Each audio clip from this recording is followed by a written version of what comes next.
কি অবস্থা সবার, আশা করি ভালো আছেন। তো আপনার জন্য নতুন নিয়ে আসলাম নতুন আজকে আরও একটি ভিডিও, যে ভিডিওটি শুনে তোমাদের কাজ করতে বাধ্য হবে। কোনো কাজের কথা বলেছি সেটা অবশ্যই বুঝতে পারছো, তো তাড়াতাড়ি হেডফোন হাতে নিয়ে বসে যাও তোমাদের ভাবির ভিডিওটি দেখার জন্য।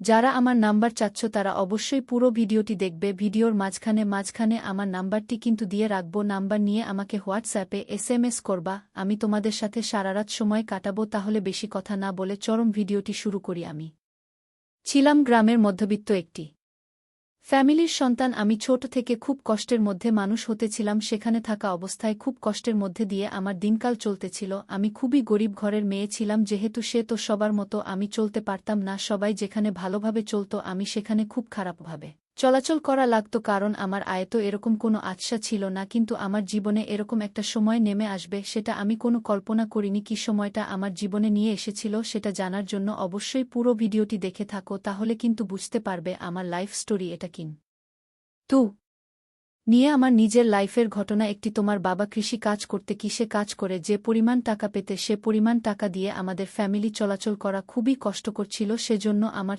একটা ছোট ভাই ছিল। ছোট ভাই ছোট থেকে একটি কোম্পানিতে চাকরি করত, সেখানে হালকা পাতলা কিছু টাকা বেতন চলাচল করা যেত, হালকা পাতলা পাবে। আমি আমার পড়াশোনা শেষ করছি, প্রায় 2008 সালের পড়াশোনা শেষ করে আমি প্রায় বাসাতে বসে থাকি। এরকম কোনো পড়াশোনা বা অন্য কোনো কাজ করা হয় না। তো আমি বাবাকে, বাবা আমি একদিন একটা কমান্ড দিয়ে স্যারকে নেব। তখন বাবা বলে, না তোরে সব কিছু করতে হবে না, আমরা যেরকম ভাবে পানি না কেন সেরকম ভাবে তুই চলাচল করবে, বেশি ভালোভাবে চলা করতে হবে না, আমাদেরকে আল্লাহতালা যেভাবে চলাচল করতেছে সেরকম ভাবে চলতে পারলে চলবে। এটা বলার পর আমার মনটা খুব খারাপ হয়ে যায়, যেহেতু এভাবে চলতে আমার খুব ভালো লাগতেছিল। আমি যাতে তারা পরিশ্রম করতেছিল তাদের পরিশ্রম থেকে আমার খুব খারাপ লাগতেছিল। খারাপ লাগলো, আমি যদি তাদেরকে বলেছি তারা এসব কাজে রাজি হয়নি, সেজন্য করার মতো কিছুই ছিল না। এখানে আমার মনের ভিতর খুব কষ্ট হচ্ছিল এসব ভেবে। আমি খুব ইনকাম করতে পারবা, নিজের মতো চলতে পারবা, সব কিছু করতে পারবে, সব আমার খুব কষ্ট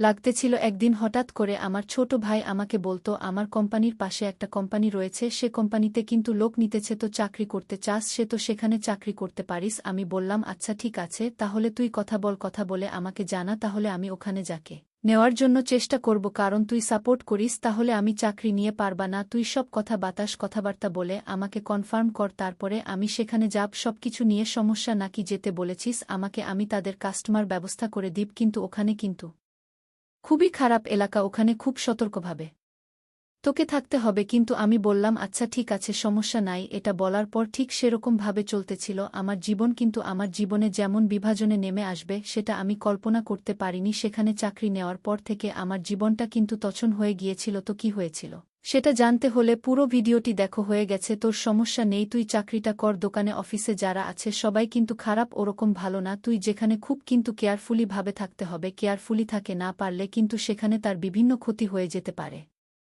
বাংলা ভাষা ঠিক আছে, সমস্যা নেই, আমি খুব সতর্কভাবে সেখানে কাজ করার চেষ্টা করব। কারণ সতর্ক না থাকলে ওখানে চলবে না, কারণ যেহেতু তাদের আমি কখনো চিনি না জানি না, ভালোভাবে আমাকে থাকতে হবে সেখানে। তখন আমার ভাই বলা আছে ঠিক আছে সমস্যা নেই, তাহলে তুই আর কালকে থেকে ওখানে জয়েন কর। আঙ্গার মাঝে ঠিক আছে সমস্যা নাই, কালকে থেকে আমি ওখানে গিয়ে অফিসে গিয়ে জয়েন হয়ে নিব। ঠিক আছে তাহলে আজকের মতো চলে যাও, তুই রুমে ঘুম পার, আমি একটু পর আসতেছি বাইরে থেকে। তখন আমি ঘুম পাড়তেছিলাম, নাম্বার অবস্থা মার্কা বসবাস সব উপরে উঠে গিয়েছিল। হঠাৎ করে আমার ছোট ভাই পাশ থেকে এসে আমাকে জড়িয়ে ধরার পর আমাকে বলে থাকে, ক্রীড়া প্রতি আজকে কিরকমভাবে শুয়ে আছিস কেন? নেতাকে ছোট ভাইদের এরকম কোনো কিছু মনে করিনি, কিন্তু মনে না করে, কারণ যে আমার জীবনে মনটা হবে সেটা আমি কল্পনা করিনি। সে আমাকে বলা, আপু তুই এরকম বসে আছিস কেন? খুব খারাপ দেখা, ভালোভাবে শুয়ে থাক। আর যদি ভালোবাসো, যদি না পারিস সবকিছু খুলে ফেলো। কি বলতেছিস? কিছু না, তুই এখানে চলে যা, আমি কালকে ডিউটি যাব, সেজন্য ঘুম পাড়তেছি। আজকে প্রচুর গরম করছে, সেজন্য আমি তাড়াতাড়ি ঘুমিয়ে পড়েছি। তোকে আমার ভাই বলে, তুই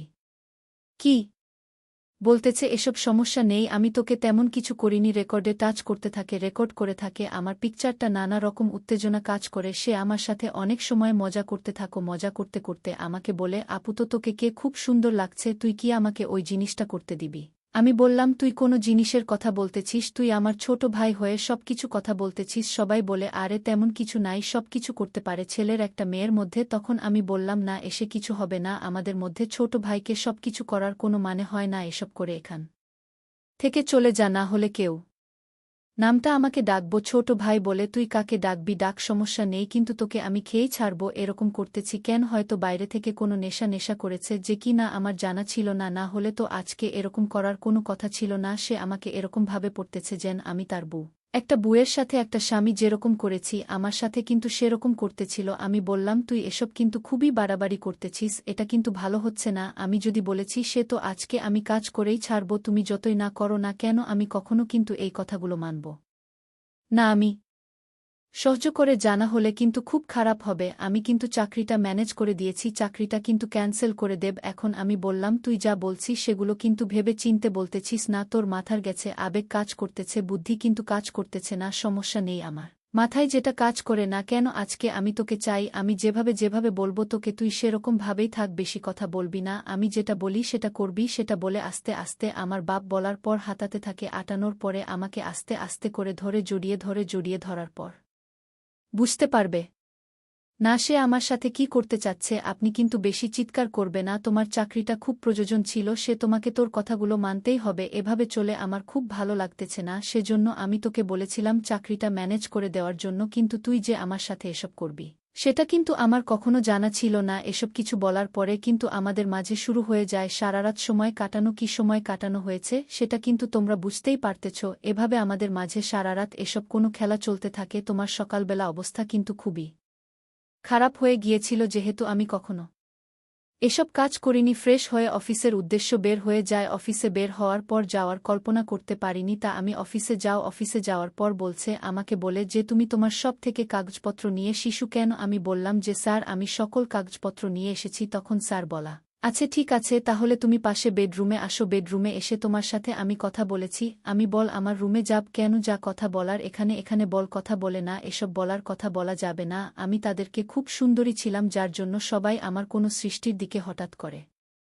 সবাই আমার ডাবগুলোর উপর পণ্ডিত দৃষ্টিতে তাকিয়ে থাকে আমার দাঁতগুলো ছেলে খুবই সুন্দর এবং গোলাকার আমার ডাবগুলো খাওয়ার জন্য এরকমভাবে তাকিয়ে থাকত আমার বশ মনে হয় সেগুলো করার জন্যই বসে তোমার ডাবগুলো খুব সুন্দরভাবে খেতে পারবে এ সময় না ভেবে আমার মনের মাঝে খুব অস্থিরতা ফিল হচ্ছিল আমি বলে থাকি স্যার মনে হয় আমাকে ভিতরে নিয়ে কি জানি কি করে ফেলে যে তোমার প্রথম কাজ করছি আমার ছোট ভাইদের সাথে আমার এগুলা করতে আর এরকম কোনো ভয় হচ্ছিল না মনের মাঝে সাহায্য পারছিলাম হয়তো এর থেকে বেশি কিছু আর করতে পারবে না যেটা আমার ছোট ভাই আমার সাথে করেছে এই সুমনা ভাবতে স্যার আমাকে ডেকে চলো আমরা ভিতরে যাই ভিতরে কথা বলি আমি বললাম আচ্ছা ঠিক আছে স্যার চলুন তাহলে আমরা ভেতরে গিয়ে কথাবার্তা শুরু করি তখন স্যার আমাকে প্রথম ইন্টারভিউতে প্রশ্ন করে তোমার বাসা কোথায় আমি বললাম আমার বাসার লক্ষ্মীপুর কোথায় বললাম সোনা গ্রামের সময় বলার পরে স্যার আমাকে বলতো যে তুমি এত সুন্দরী তাহলে তুমি এখানে গার্মেন্টসে চাকরি করতে এসেছো কেন আমি বললাম স্যার আমার চাকরিটা খুব প্রয়োজন ছিল যেহেতু আমি চাকরি করতে এসেছি এই জায়গায় তোমার চাকরি করতে হবে না আমি যেটা বলি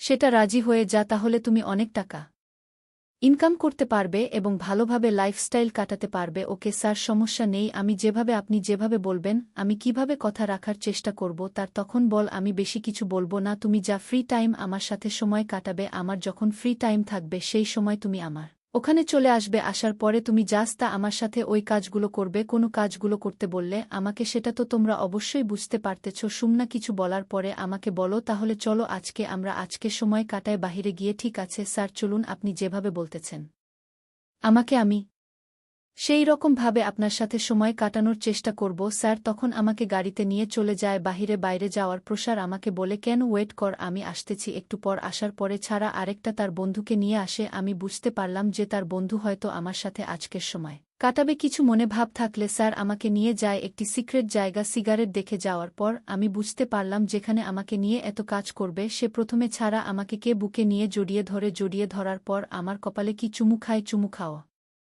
আর পরে বলে তুমি খুব সুন্দরী তোমাকে দেখতে খুব সুন্দর লাগতেছে আজকে যদি খুব সুন্দর লাগছে খেতে খুব সুন্দরভাবে খাবো আজকে তোমাকে তুমি কিন্তু না করবে না আমি যেরকম ভাবে যাব সেরকম ভাবেই তুমি দিবে কোনো কাজ করবে নাকি আমার সাথে যখন স্যার বলো যে আমার বন্ধু তোমার কাজ করবে তোমাকে কিন্তু আজ অনেক টাকা দিব আমরা যে টাকা তুমি 1 মাসের গার্মেন্টসে চাকরি করো পাবে না ঠিক আছে স্যার সমস্যা নেই আমার কথা পরিমাণ টাকার প্রয়োজন যেহেতু আপনি আমাকে কে জবাব দেন আমি সেভাবে আপনাদের সাথে সময় কাটানোর চেষ্টা করব এই বলার পরে স্যার আমাকে জড়িয়ে ধরে রুমের ভিতরে লাইট অফ করে আমাকে নিয়ে খেলতে শুরু করে এরকমভাবে প্রায় আমার সাথে স্যারের প্রায় 2 ঘন্টা সময় কাটানো হয়ে গেছে বিতরণের সময় আমাকে সে বলে এখন আমার বন্ধু তোমার সাথে সময় কাটাবে সেরকমভাবে কিন্তু না করবে না সে কিন্তু অনেক টাকার মালিক তোমাকে কিন্তু পর্যাপ্ত পরিমাণ টাকা দিতে পারবে তো তুমি তাকে মজা দিতে পারো তাহলে তোমাকে কিন্তু অনেক পরিমাণে টাকা দিবে আমি বললাম তার সমস্যা নেই আমি যেভাবে বলছেন আমি সেরকমভাবে তার সাথে সময় কাটানোর চেষ্টা করব আপনার থেকে ভালো পরিমাণ মজা থাকে দিব আমি তখন স্যার